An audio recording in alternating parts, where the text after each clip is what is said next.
Você falou dessa coisa de perspectiva da faculdade na escola pública, né? Tem um amigo nosso aqui de infância, amigaço, acho que você conhece ele, inclusive, que é o Nando. Ah, sim. Né?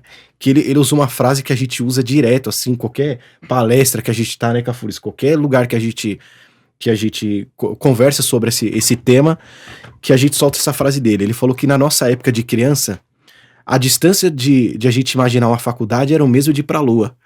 Nossa, é. Puta, é muito verdade cabe, isso. né? É muito Parece verdade absurdo, isso, mas cara. não é absurdo. Até, Era muito isso mesmo, né? muito, Tipo, demais, cara. Não Demais. tinha referência, né, cara? Não tinha. Isso, por isso que eu perguntei no caso dos seus pais, se eles tinham esse... Porque assim, a gente realmente pegou uma mudança. Eu não parti para esse lado do ensino superior por escolha minha ainda, por mais errado que isso seja, tendo tantas possibilidades de fazer, mas eu ver pessoas, que nem no caso tipo, do pai e mãe, que não teve estudo, nem estudo mínimo, estudo principal, não tem nada, nem o básico, a gente conseguir fazer o colegial já era como se fosse, tipo assim, nossa, uma vitória. Aí você tem alguém que consegue passar disso pra frente ainda, tipo assim, fala, meu, isso aí, tipo, esse pisou na lua. Esse pisou na lua, tipo, sabe? Verdade. Essa que é a parada. Quando você pisou na lua... Quando eu pisei na USP lá, eu me senti assim, cara. Aí, ó. Não, imagina. Eu me senti assim. Mas não perca seu raciocínio, a gente vai chegar na USP ainda. Mas tem uma pergunta aqui, um tanto polêmica. Vai lá. De verdade, assim, eu acho ela bem polêmica. O que eu escuto muito por aí é que para essas pessoas que ainda não conseguiram enxergar a faculdade como possível, né, são meio que chamadas de preguiçosas. Né? Como que a gente insere essas pessoas no mercado de trabalho para que elas tenham... Tudo bem, não precisa ser um Walter Cavalcante para ser o CEO de uma empresa, Não. mas como que ela tem dignidade no trabalho dela, mesmo não acessando uma faculdade, por exemplo? Na Europa, você conhece muito bem, isso já é uma realidade. Né? A mão de obra é um pouco mais valorizada. Sim. Certo? Sim, no sim, Brasil, sim. a gente sabe que algumas profissões de mão de obra ainda estão nesse caminho, talvez, né, de ser valorizado. Como que a gente insere essas pessoas? Você sabe que eu trabalhei, né, depois, assim, enfim, pulando bastante na história, mas eu trabalhei numa faculdade, trabalhei na Anhanguera Educacional. E essa coisa da educação no Brasil é uma...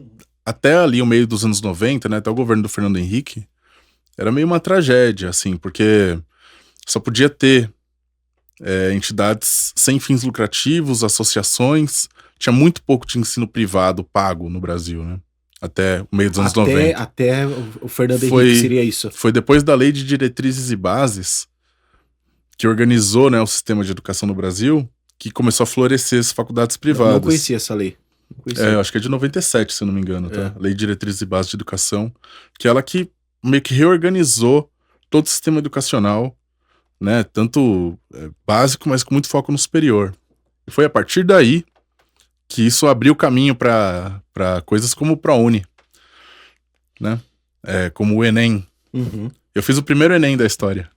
Sério? O primeiro Enem. E você foi bem? Eu acredito que sim. Eu errei uma pergunta. Sério? Você errou uma pergunta? Faça Dei uma sorte da porra. Sorte. sorte.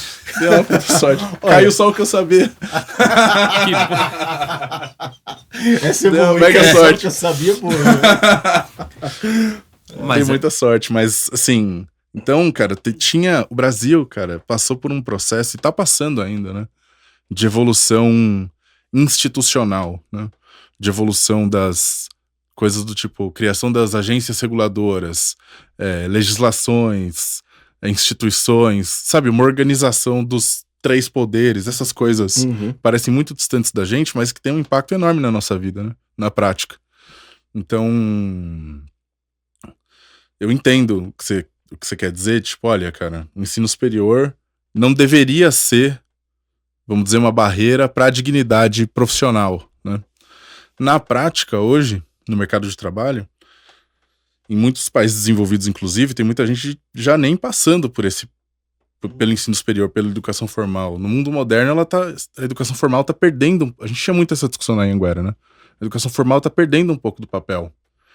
Porque em mundo de rede social, em mundo do que a gente chama Nova de geração. gig economy, que você pode pegar dirigir um Uber de dia, à noite ter Outra ocupação. outra ocupação e depois outra, e fazer uma entrega, passear um cachorro. Então, assim, eu acho que essas relações de trabalho, essas relações estão sendo repensadas, redesenhadas, não necessariamente para melhor, né? Mas elas estão mudando, assim. Uhum. Então, eu acho que tem cada vez mais espaço para situações nas quais você nem precisa, na verdade. Mas eu vejo Passar esse por movimento. 4 anos Walter, de faculdade, pegar um diploma. Mas eu vejo esse movimento relacionado à mão de obra, pelo menos no Brasil, tá? Acontecendo muito porque as pessoas, principalmente talvez a geração mais jovem, ela quer um pouco mais de liberdade, né? Sim. Mas a gente não vê ainda essa galera sendo remunerada de uma maneira que ela consiga ter uma vida digna. Eu vou te contar uma história. Tem um amigo meu, lá de Santos, Pedrão. Pedrão do meu tamanho, assim, cara, 1,90 m. E ele... Coisas da vida. Ele começou a trabalhar numa produtora de cinema. Assim, office boy, sabe? Depois entrou na sala de edição. Aí na sala de edição ele levava o café pro editor, não sei o quê. Aí o editor falou, ó, cara, faz uns cortes aqui pra mim. Ele aprendeu a mexer num software que chama Flame, que é um software de edição super complexo, né? Ele nunca estudou. Ele aprendeu a mexer no Flame. É um dos caras mais bem-sucedidos que eu conheço, assim. Então, às vezes, cara, você conseguir chegar num resultado de negócio, chegar num resultado de técnico em algum campo que te dê vontade de fazer, sei lá, cara, você curte jiu-jitsu? Você não precisa de faculdade nenhuma pra ser professor de jiu-jitsu, entendeu? Você não precisa fazer educação física pra ser professor de jiu-jitsu, cara. Você precisa saber jiu-jitsu. E, óbvio, saber vender. Aí vem todas aquelas coisas do empreendedorismo, né? Tem um pouco de noção do financeiro, tem um pouco de noção de custo, tem um pouco de noção de marketing, essas coisas.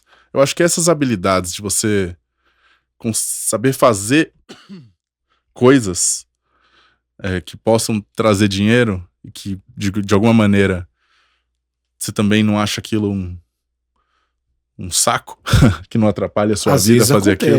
Às vezes acontece. Então talvez seja um caminho que às vezes é melhor do que você ficar super especializando numa coisa que você não... Eu vejo às vezes, cara, na minha empresa lá, você vai entrevistar uma pessoa pra ganhar um salário digno de analista, R$3.000. E a pessoa tem 2 pós-graduação. Sabe? Eu acho que tem erro dos dois lados, assim. Acho que a pessoa, às vezes, vai mais buscar o título do que saber fazer o trabalho. E tem muita gente que, cara, sabe fazer um trampo legal, entrega, e às vezes não é tão especializado, assim. Eu, por exemplo, cara, nunca fui fazer mestrado. Eu não me sinto pronto pra fazer mestrado. Tenho 39 anos só, cara. Entendeu? Não tenho pós-graduação nenhuma. Mas você tem interesse de fazer ainda? Eu acho que em algum momento? Na hora que aparecer, porque um mestrado, doutorado, são teses de pesquisa, né? Sim. Você vai fazer uma dissertação, você vai defender ali sua tese e tal. No doutorado, você tem que criar conhecimento, né? Eu não me sinto pronto pra criar conhecimento pro mundo, entendeu? Na hora que eu me sentir pronto, eu vou. Se eu não me sentir pronto nunca, eu não vou. Mas por que eu vou buscar um título de mestre só pra pôr uma estrelinha no peito? Não acho que faz sentido. Essa vaidade... Seria uma vaidade, só vaidade pra agora. Eu acho uma vaidade vazia, entendeu?